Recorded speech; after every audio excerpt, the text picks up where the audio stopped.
What's all the fuzz about? Hey, what's all the fuzz about? Okay, what's all the fuzz about? The part of the show where we talk about the impact that the instrument that the guitar has been on all of our lives and how the instrument has touched us. Today we're going to be listening to something for a short segment, and then it's going to play behind us as we discuss this, Steve. Okay. Now, this is going to be kind of unique, and we're just going to play it to start with. So right now, I'm going to play it. And listeners, be ready. Here you go. Okay, as that continues to play behind us, I want to read for you what that actually is. The sound of the harp is one of the most heavenly in music. It's an instrument that's literally played by angels. But what if you were to run one through the heaviest distortion pedal you could find? This comes from musicradar.com. That's what I'm reading this from. What if you could run one through the heaviest distortion pedal you could find? That is actually what you're hearing behind us right now, is a harp played through a distortion pedal.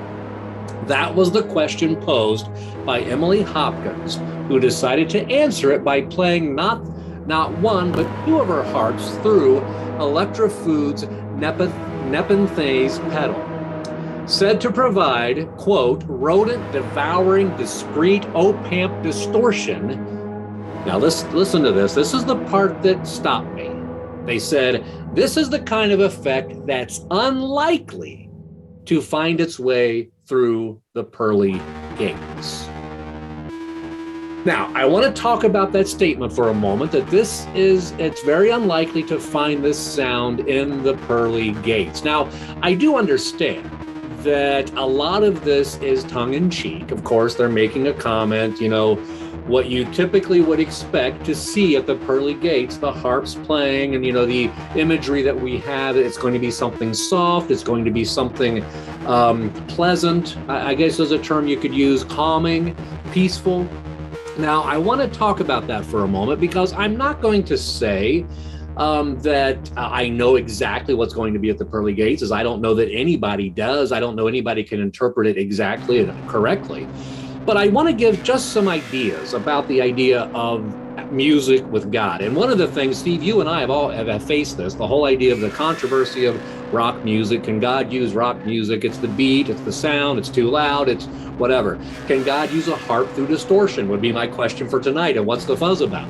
But just to give an example, all throughout the Old Testament, just about every time it's mentioned, the harps are mentioned, it's mentioned with volume.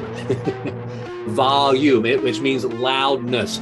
The example would be in 1 Chronicles. David and all Israel were celebrating before God with all their might, even with songs and with lyres, harps, tambourines, cymbals, and with trumpets. Now, first of all, they're celebrating before God with all their might. I don't think that was quiet. And they're doing this with all these instruments, and included in the instruments are cymbals and trumpets. Now, I don't know if anybody has ever been to a trumpet concert, or if you just took a trumpeter or a trumpet player into a room and just had them play it with no muting effect. It's not a quiet instrument, right? So the volume I find interesting, because one of the verses that I used a lot when I was in high school to defend Christian rock was Psalm 33:3 in the King James Version. It says that to sing to him a new song, play skillfully with a loud noise. Now, I want to say that this does not mean that there isn't calming or peaceful. I believe there's both. But I don't know that we should make a statement such as we're not going to find something like this at the pearly gates. Now, something else along with this going into Revelations chapter 14, listen to what John says. He says, and I heard a sound from heaven like the roar of rushing waters and like a peal of thunder. Thunder. Now, Steve, real quick, what do you think of when you think of thunder? Is it quiet? Well, no, I think of Born to be Wild. Yeah. Heavy metal thunder is what I think of. Yeah, right. Absolutely. Yeah, so John continues after he says that he heard this, it was like thunder. He said, the sound I heard was like that of harpists playing their harps. And they sang a new song before the throne and before the four living creatures and the elders. So there's a lot of imagery going on there, so we don't know exactly what he's seeing. Now, it's interesting how he always says the sound of and doesn't necessarily say he's hearing what he's hearing that particular instrument. It's the sound of this. It sounded like harpists playing their harp. But what if harpists played their harp to sound like thunder? Now, he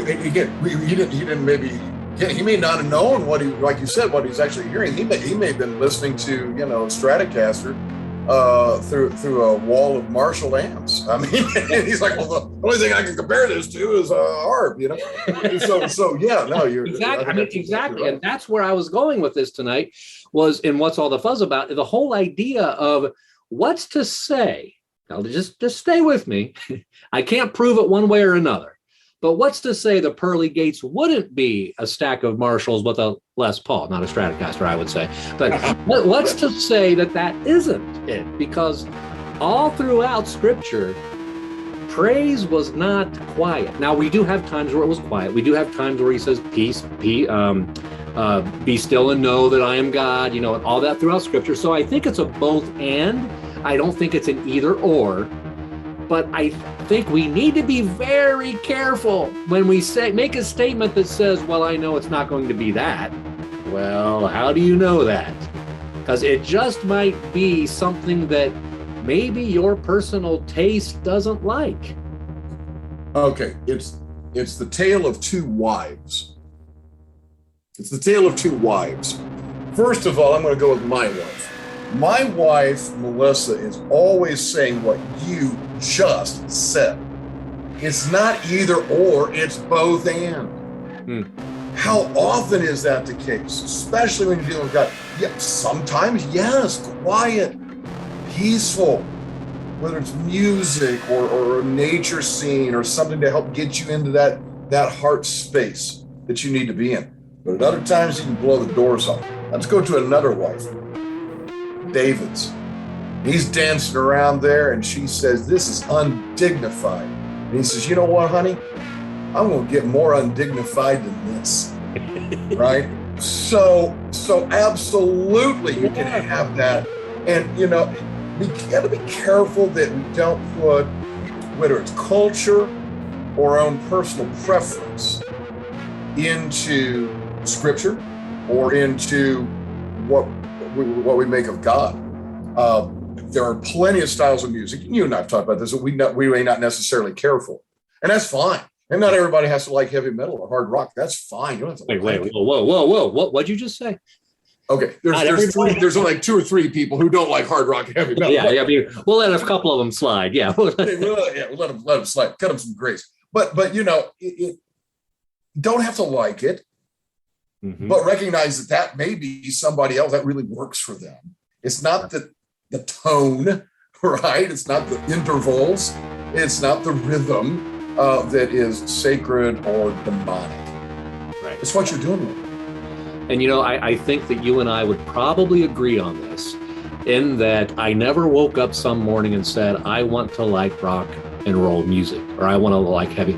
I heard it the first time when I was in 4th grade down at my friend's house. He threw a Kiss album on and I was hooked right away. And ever since then, I mean, my siblings went through phases of liking it, but not nearly as much as I did. I was all in. I jumped. And so I think we're different and people are different, but this is what I want to put out there. And this is, if we ever are going to be caught being what people would call inappropriate or sacrilegious or hypocritical, I might be flirting with that line with this next statement, Steve, because I just wanted to let everybody know that in eternity, you won't have to look far to find the wild man and Steve mansion that Jesus prepares, right?